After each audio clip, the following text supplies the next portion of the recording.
بسم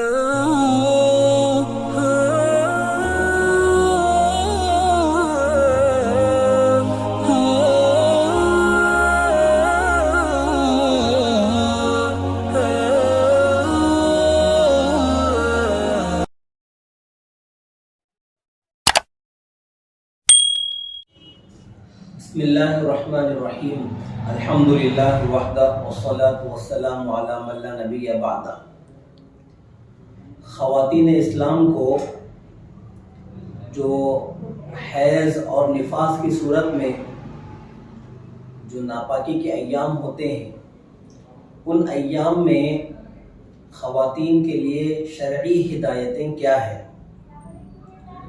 تو دیکھیں، شریعت نے یہ رہبری فرمائی ہے کہ ماہانہ خواتین کو حیض کی شکل میں جو ناپاکی کے ایام ہوتے ہیں، ان ایام میں عورت ناپاک ہوتی ہے، اور اس ناپاکی کی وجہ سے ان ایام میں عورتیں نہ تو نماز ادا کریں گی، نہ روزہ رکھیں گی، اور نہ ہی قرآن پاک کو چھونا جائز ہے، نہ قرآن پاک کی تلاوت ان کے لیے جائز ہے، نہ ہی طواف کعبہ ان کے لیے جائز ہے، اور نہ اپنے خاوند کے ساتھ ہم بستری ان کے لیے جائز ہے۔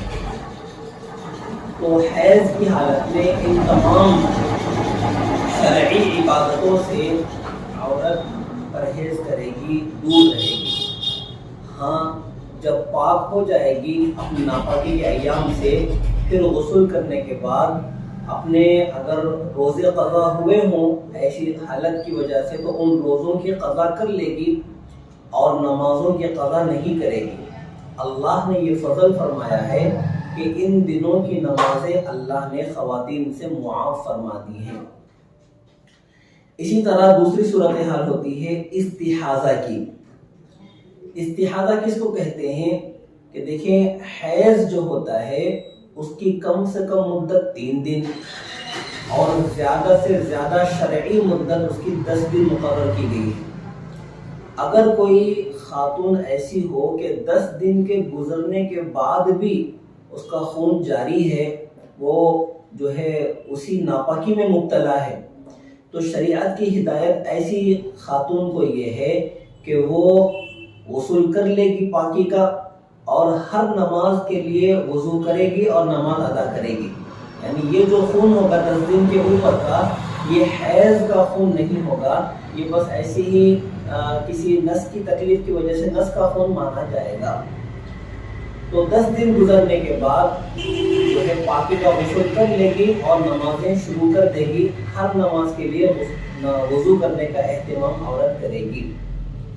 اسی طرح ایک صورتحال ناپاکی کی ہے نفاس کی۔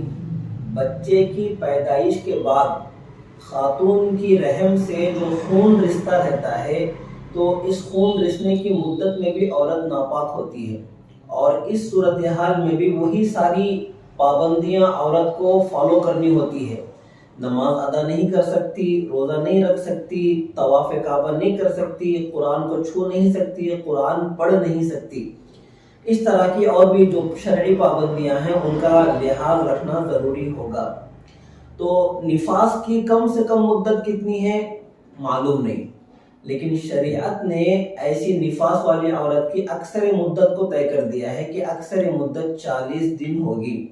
جب 40 دن ختم ہو جائیں گے تو ایسی عورت پاکی کا غسل کر لیں گی، اس کے بعد سے نماز روزے شروع اپنے کر دے گی، اور اس پر امت کا اجماع بھی ہے۔ تو حیض کی حالت ہو یا نفاس کی حالت ہو، ان دونوں صورتوں میں شرعی طور پر عبادات سے جو ہے عورت دور رہے گی۔ اور استحاضہ کی جو صورتحال ہے، وہ چونکہ حیض کا خون نہیں ہوتا، اس لیے اس صورت میں عورت غسل کر لے گی اور ہر نماز کو نئے سرے سے وضو کر کے نماز ادا کرنے کا اہتمام کرتی رہے گی۔ یہ شرعی پابندیاں ہیں، اور اس کے دلائل جو ہے مسلم شریف میں، بخاری اور ترمذی شریف میں اس کے سارے احادیث اور روایتیں موجود ہیں۔ اللہ پاک ہم سب کو جو ہے شرعی احکام کو، مسائل کو سمجھ کر عمل کرنے کی توفیق نصیب فرمائے، آمین۔